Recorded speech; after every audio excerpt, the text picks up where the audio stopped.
సుగుణాల సిరి ఛానల్కి స్వాగతం. ఇప్పుడు బాగా ఎండాకాలం వచ్చేసింది కదండి. ఎండాకాలంలో కొంతమంది ఉంటారు, కొంతమంది కాదు, నాలాంటి వాళ్ళు. నేను ఇంట్లో ఉంటాను, ఎక్కడికి ఎక్కువ వెళ్ళను. ఎప్పుడన్నా జర్నీలు చేసినప్పుడు కొంచెం యూరిన్ ఇన్ఫెక్షన్ రావడం, నాకు పబ్లిక్ టాయిలెట్స్కి వెళ్ళినా కూడా యూరిన్ ఇన్ఫెక్షన్ వచ్చిందండి. కొంచెం పాసి వేడిగా రావడం, ఇబ్బందికరంగా ఉండటం, పొట్ట బిగవడం, ఇలాంటివి ఉంటాయి కదా. ఈ గులాబీలతో మంచి రెమెడీ అన్నమాట. ఈజీ, చాలా చాలా ఈజీ, చాలా టేస్టీ కూడా. అయితే ఈ గులాబీ పువ్వులతో మనం ముందు సిరప్ చేసుకుందాం. గులాబీ సిరప్ బయట మార్కెట్లో ఎక్కడైనా ఈజీగా దొరికిద్ది, కానీ వాళ్ళు కొంచెం రంగులు అలాగా వేస్తూ ఉంటారు. మనం ఏంటంటే రంగులు లేకుండా మన ఇంట్లో మన చేతితో తయారు చేసుకుందామని చేస్తున్నాను. ముందుగా మనం గులాబీ సిరప్ తయారు చేసుకుందాం. ఇవి నాటు గులాబీ పూలండి. చక్కగా నీట్గా క్లీన్ చేసి పెట్టుకున్నాను, నీళ్ళల్లో కూడా జాడించేసేసి 2-3 సార్లు. ఈ గులాబీలు సుమారు ఒక 200 గ్రాములు అనుకోండి. అప్పుడు 150 గ్రామ్స్ పంచదార, 150 గ్రామ్స్ నీళ్లు. అదేలేండి, మనం గ్రామ్స్ లో చెప్పుకుంటున్నాం కదా, అందుకని గ్రామ్స్ అన్నాం. ఇది ఎంఎల్. ఒకసారి పొయ్యి వెలిగించుకుందాం, తర్వాత చెప్పుకుందాం. పొయ్యి మీద గిన్నె పెట్టుకుందాం. ఈ 150 ml అనుకోండి. ఎప్పుడైనా లిక్విడ్ని లీటర్స్లో, ఘన పదార్థాన్ని కేజీల్లో కొలుస్తారన్నమాట. అది ఇప్పుడు మనం 150 గ్రామ్స్కి 150 ml వాటర్ తీసుకున్నాం. ఈ పంచదార అంతా తీగ పాకం వచ్చేలాగా కలుపుకుందాం. ఇంకా తర్వాత మనకు కావాల్సింది ఏంటంటే మిల్క్ షేక్ చేసుకోదే, రోజు మిల్క్ చేసుకోవడానికి కొంచెం బాదం పప్పు నీళ్ళల్లో నానబెట్టాను. పొద్దున్నే నానబెట్టుకోండి మీరు, నేను మర్చిపోయి ఇప్పుడే నానబెట్టాను. క్రీమ్ మిల్క్, మనం పాలు కాసినప్పుడు మేగడ వచ్చింది కదండి, ఆ మేగడతోనే అలా ఉంచేసాను అనమాట. ఈ మిల్క్ కూల్గానే ఉన్నాయి. ఇంకా దీన్ని ఇలా పెట్టేసుకున్నాము. ఇవి మనం మిల్క్ షేక్ చేసుకోవడానికి కావలసినవి.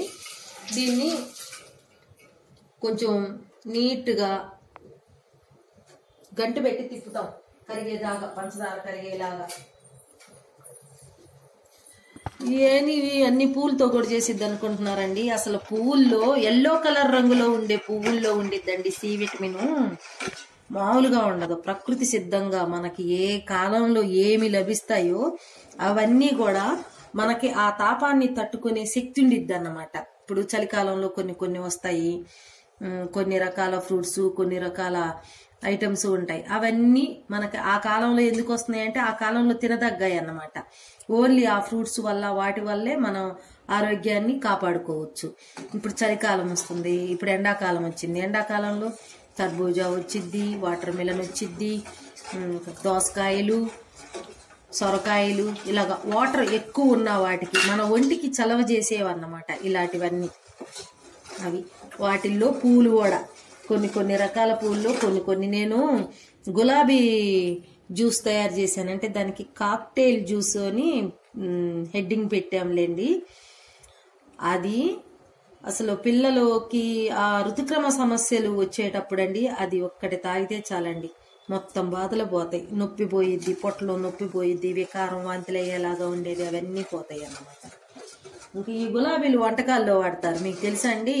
కొంతమందికి తెలిసే ఉండొచ్చు. నిజం, ఇది మన హలీము లాగా చేసేటప్పుడు ఎక్కువగా ఈ మాంసాహారాల్లో వాటిల్లో వాడతారు గులాబీలు. ఈ గులాబీల్లో A vitamin, B3 vitamin, C vitamin చాలా బాగుండిద్ది. ఇంకా ఐరన్, కాల్షియం, జింక్ కూడా ఇంకా సూపర్గా ఉండిద్ది. గులాబీలు ఎప్పుడు మనం తింటా ఉంటే రక్తాన్ని శుద్ధి చేసిద్ది. అంటే మన ఇంట్లో, మన పెరట్లో కుండీల్లో వేసుకునేవంటే మనం ఏమి మందులు గిందులు ఏమి వాడం కదండి. అందుకని దాన్ని అలానే డైరెక్ట్గా కొంచెం అలా క్లీన్ చేసుకొని తినొచ్చు. బయట పువ్వులు బాగా రావడానికి, అమ్ముకోవడానికి మందులు జల్లుతూ ఉంటారు. వాటిని మాత్రం అలా తినకూడదు. కొంచెం ఉప్పేసి క్లీన్ చేసి, ఒక 5 నిమిషాల నుంచి ఉప్పేసి తర్వాత దాన్ని క్లీన్ చేసి మంచినీళ్ళల్లో వేసుకొని తినొచ్చు. సి విటమిన్ యాంటీ ఆక్సిడెంట్ గా బాగా పనిచేసి వ్యాధి నిరోధక శక్తిని పెంచిద్ది. మనకి యూరినరీ సమస్యలు ఉంటాయి కదండి, యూరినరీ ట్రాక్ సమస్యలు ఇలాంటివి ఉంటాయి కదా, వాటిని భలే తగ్గించిద్ది. మలబద్ధకాన్ని కూడా, జీర్ణ వ్యవస్థని బాగా మెరుగుపరిచిద్ది.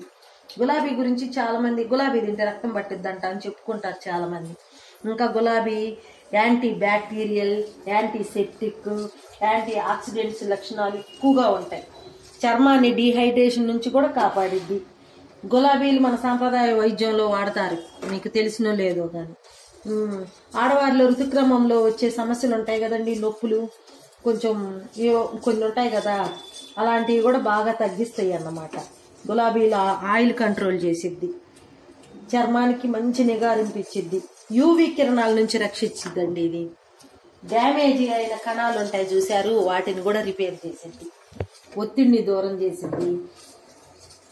ఈ పిల్లోల్లో పైన స్ప్రే చేసి నిద్రపోతే మంచి నిద్ర పట్టిద్ది.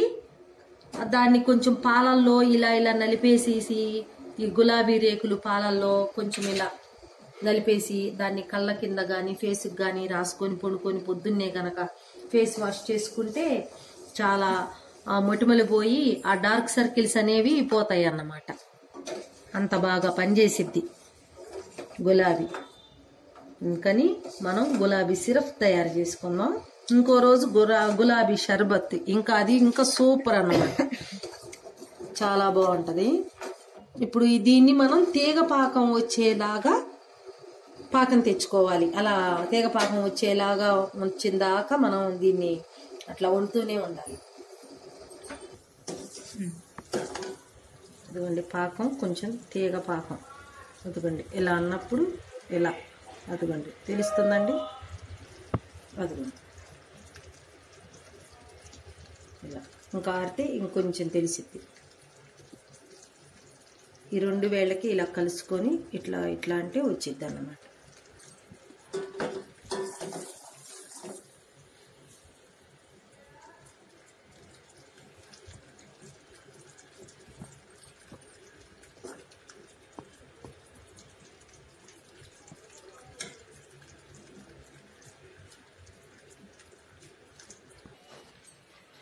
ఇగోండి తీగ పాకం వచ్చింది కదా, వీటిని తడి లేకుండా చూసుకోవాలి. తడి లేకుండా నీట్గా క్లీన్ చేసుకొని చల్లార్చుకోవాలి. ఫ్యాన్ గాలి కింద తడిని పొయ్యి ఆపేసేద్దామండి. తడి లేకుండా చూసుకోవాలి, ఫ్యాన్ గాలి కింద ఆపేసేయాలి ఇలా. ఇంకా దీన్ని పాకంలో వేడి పాకంలో వేసి గంటి పెట్టి కలిపేసాం కదా, దీన్ని 5-6 గంటలు ఇలానే ఉంచేసేయాలి.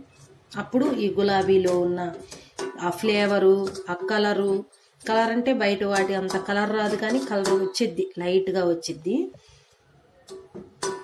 ఇంకా ఇలా 5-6 గంటలు లేకపోతే 4-5 గంటలు ఇలా పక్కన పెట్టేసుకున్నాక ఈ సిరప్ రెడీ అయినాక రోజ్ మిల్క్ చేసుకుందాం.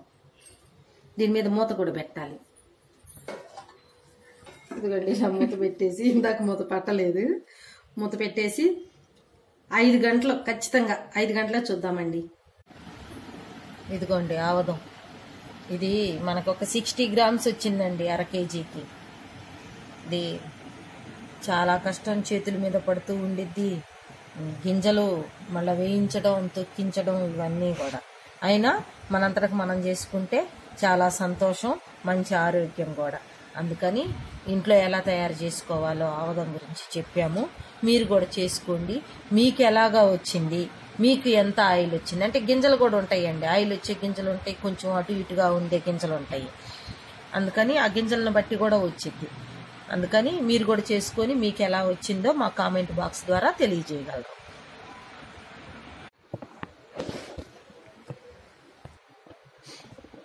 ఇదిగండి మన జ్యూస్లో ఇది వేసాం కదా, గులాబీలు వేసాం కదా, 5-6 గంటలు ఉంచుకున్నాము. ఇంకెంతకంటే కలర్ రాదండి, బయట కలర్ లాగా రాదు. బయట కలర్ అయితే రెడ్గా పింక్గా అలా వచ్చింది కదా, అలా రాదు. ఇది మనం ఇంట్లో చేసుకునే సిరప్, అదిగండి ఇంకంతకంటే ఆ కలర్ కంటే రాదు. మీకు ఇట్లాగా దీనిలో వేసి చూపిస్తాను. మొత్తం ఇలా వేసేసుకొని పెటల్స్కున్న దాన్ని కూడా ఇలా పిండుదాం. జ్యూస్ రంగు చూడండి, ఇంతకంటే రాదు మనకి. ఇదిగండి ఇలా వచ్చిద్ది. మనం మిల్క్ షేక్లు ఇలాంటివి చేసుకుంటాం కదా, అందుకని ఇలానే ఉంటుంది. మనం నిమ్మరసం పిండితే ఇదిగోండి కలర్ అలా పింక్లో వచ్చింది చూడండి. కానీ పాలల్లో వేస్తే పాలు ఇరిగిపోతాయేమో అని కొంచెం వేసి చూపించాం మీకు. మామూలుగా అయితే ఇంకా ఈ జ్యూస్ని పాలండి ఫ్రిడ్జ్లో పాలు కాసి చల్లార్చుకొని పెట్టుకున్న ఫ్రిడ్జ్లో పాలు ఇవి కూల్గా ఉన్నాయి. ఇవి కొన్ని బాదం పప్పులు. ముందు ఈ బాదం పప్పు వేసి ఒక్కసారి అలా మిక్సీ పట్టుకుందాం మెత్తగా. ఇలా పొలుకులు పొలుకులుగా మెదిగిందండి. కొంచెం పాలు పోసుకున్నాం అనుకోండి బాగా మెత్తగా వచ్చింది. ఇందులో కూడా కొంచెం ముందు ఇది ఒకసారి ఇంకోసారి మిక్సీ వేసుకొస్తాను. ఇదిగో అండి కొంచెం పాలు పోసి ఆ పాలల్లో బాదం పలుకులు ఉన్నాయి కదా, కొంచెం పాలు పోసి తిప్పాము. ఇంకా మీకు కలర్ కావాలంటే రూ అబ్జా వేసుకోవచ్చండి. ఇది కూడా పూల నుంచి తీసిన రసమే. క్యారెట్, బీట్రూట్ ఎట్లా ఉండేది ఇదిగోండి. కలర్ చూడండి, బీట్రూట్ కలర్లో ఉంది. అది బాగా ఫుల్ స్వీట్గా ఉంటుంది. ఇప్పుడు కొంచెం రోజ్ సిరప్ వేసుకుందాం. మనం ఇంట్లో న్యాచురల్గా తయారు చేసుకునే సిరప్ ఇది, అందుకని ఇలాంటి వాటినే వాడదామని నా ఉద్దేశం. మీరు కూడా ఇలాంటివి వాడితేనే కొంచెం ఆరోగ్యం కూడా. అంత పింక్ కలర్ రాదు. కలర్ రావాలంటే రూ అబ్జా వేసుకోవాలి.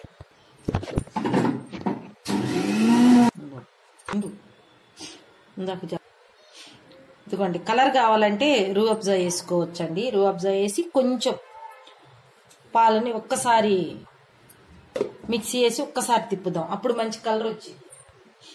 మనం ఇంట్లో న్యాచురల్గా తయారు చేసుకున్న గులాబీ సిరప్తో ఇలా వచ్చింది కదండి. రూ అబ్జా కలుపుకొని చేసుకుంటే ఇదిగండి పింక్ కలర్లో ఇలా వచ్చింది అన్నమాట. అదే పింకిష్గా చూడండి. ఇంకొకసారి కలుపుదాము. ఇవన్నీ చాలా రోజులాగా రోజ్ కలర్లో పింక్గా ఇదిగండి ఇలా వచ్చింది. ఇది ఇలా వస్తేనే చూసేవాళ్ళకి రోజ్ మిల్క్, రోజ్ షర్బత్తు అనుకుంటారు. కానీ మనం ఇంట్లో తయారు చేసుకున్న దీన్ని ఇలానే వాడితే ఆ కలర్ రాదండి. ఇలానే మేము న్యాచురల్గానే తాగుతామని అనుకున్న వాళ్ళకి చేసుకొని తాగుతారని మేము చూపించాము.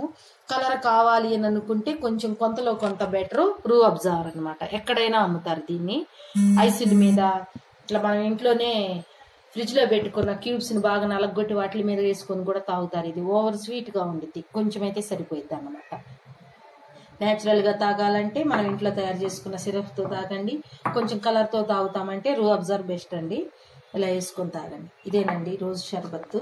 దీనివల్ల యూరిన్ ట్రాక్ ఇన్ఫెక్షన్స్, ఇంకా ఏమన్నా ఆడవాళ్ళకి సంబంధించిన ప్రాబ్లమ్స్, అదే మన గులాబీ పువ్వులతో ఎన్ని ఉపయోగాలు ముందు చెప్పుకున్నాగా అవన్నీ ఉపయోగపడతాయండి. ఇలా తాగితే బలం కూడా.